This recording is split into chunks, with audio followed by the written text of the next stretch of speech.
This is Teaching Tips from Miss G. I've been hearing so much from my friends right now about their technology frustrations in teaching their kids at home.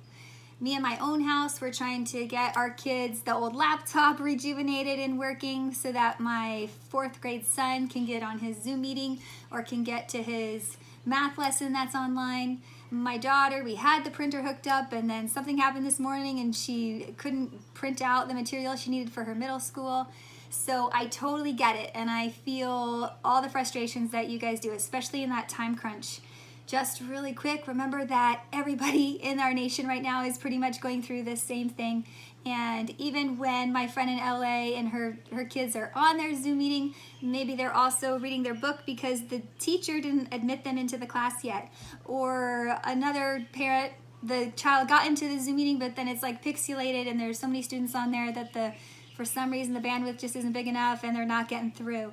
So these are frustrations that are happening in so many households and so many families. So stick with it, take deep breaths, and whenever you do have that tech support like me and I do right now, it's their calmness and their happiness, and they're still so polite. And then when you take some deep breaths, you can still troubleshoot the problem. It took me and my tutoring client a good 15 minutes this morning before we were able to connect on my virtual classroom. The emails weren't right and the cameras and the connection wasn't working right. So I just encourage you to hang in there, and your learning curve is so exponential right now and you're doing a great job. So take some deep breaths and just keep trucking at it. Secondly, I wanted to give you a tip about reading with your kids. This works for really any age, and anytime you're reading with your child, if they're tracking and using their finger to follow along. I painted my fingernails blue so that my students could see them better on our virtual lessons. Anyway, they're tracking, and if they stumble on a word, break it up into syllables for them. Go back to the syllables, and this will also help them with their phonics.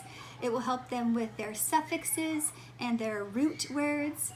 When I was reading Harry Potter with my son recently, his vocabulary was approvingly, one of his words.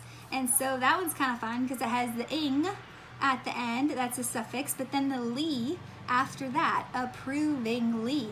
And whenever we come across a vocabulary word, we either circle it if we own the book, or we write it down in our own little journal. And then he's going to define it. So the root word approve means that you agree. And then the ly, we can talk about, if you want to get into parts of speech, you can talk about that makes it an adverb. And approve, to approve of something, is a verb. So, any case, I just wanted to encourage you to break down those syllables for your kids. You can even cover them up when they're reading it. And the most important thing is to support your child when they are struggling over putting those sounds together so that they can say the word that they recognize. All right, tune in tomorrow. I'm going to give you another tip, and please become a member of my Facebook page. And I'm here to give you support. I want to hear your questions, and I want to grow this community. And I think this is a really exciting time for our education, because I feel like this is the momentum that we needed for this education reform to be happening. Get in tune with your kids, what they're learning, why they're learning it, and just give them that extra love right now. Aloha from the Big Island. I'm Miss G, and I look forward to hearing from you.